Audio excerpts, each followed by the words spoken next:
ಕನಸನು ಗುಣಿಸುವಂತ ನೆನಪನು ಎಣಿಸುವಂತ ಹೃದಯದ ಗಣಿತ ನೀನು.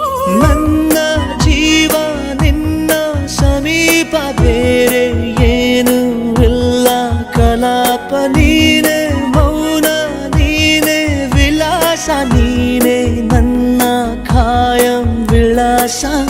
ಬಳಿಯಿದ್ದರೆ ನೀನು ಮರಳಬಾರದೆಂದು ನಿನ್ನನ್ನೇ ನಂಬುತ್ತಾ ಬಚಾವಾದೆ ನಾನು. ಸದಾ ನಿನ್ನ ಕಡೆ